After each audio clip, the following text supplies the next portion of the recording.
కార్తీక మాసం గోపాల్ బాబా గురుషష్ఠి సందర్భంగా పిఠాపురం శ్రీ గోపాల్ బాబా ఆశ్రమంలో అఖండ దీపోత్సవ కార్యక్రమాన్ని ఘనంగా నిర్వహించారు. ఈ కార్యక్రమంలో అధిక సంఖ్యలో భక్తులు పాల్గొని ఆశ్రమం అంతా దీపాలు వెలిగించి బాబావారికి అర్పించారు. ఈ సందర్భంగా మహిళా భక్తులకు ఆశ్రమం తరపున పసుపు కుంకుమ రవిక పంచిపెట్టారు. ఈ సందర్భంగా ఆశ్రమ ప్రతినిధి జ్యోతుల రామకృష్ణ, జనసేన నాయకుడు జోగా వెంకటరమణ మీడియాతో మాట్లాడారు.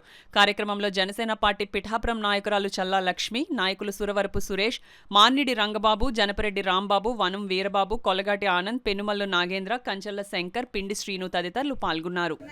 మహోత్సవములు నేటితో అనగా ఈరోజు 21/11/24 గురువారంతో ఈ సాయంత్రం అఖండ దీపోత్సవంతో ముగిశాయి. ఈ దీపోత్సవం చాలా అద్భుతంగా అఖండంగా రకరకాలైనటువంటి దేవతామూర్తులు వివిధ ఆకారాలుగా ఆశ్రమం అంతా కూడా దీపోత్సవం వెలిగించి చేయడం జరిగింది. అదేవిధంగా అందరూ తల్లులకు కూడా బాబావారికి ప్రసాదంగా ఒక జాకెట్ ముక్క, పసుపు కొమ్ము ప్రసాదంగా ఇవ్వడం జరిగింది.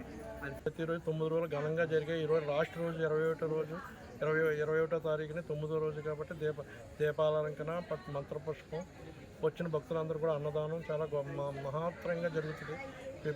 అన్నదానం అంటూ మొదలు పెడితే గోపాల్ బాబా ఆశీర్వాదం పిఠాపురం మొదలైంది.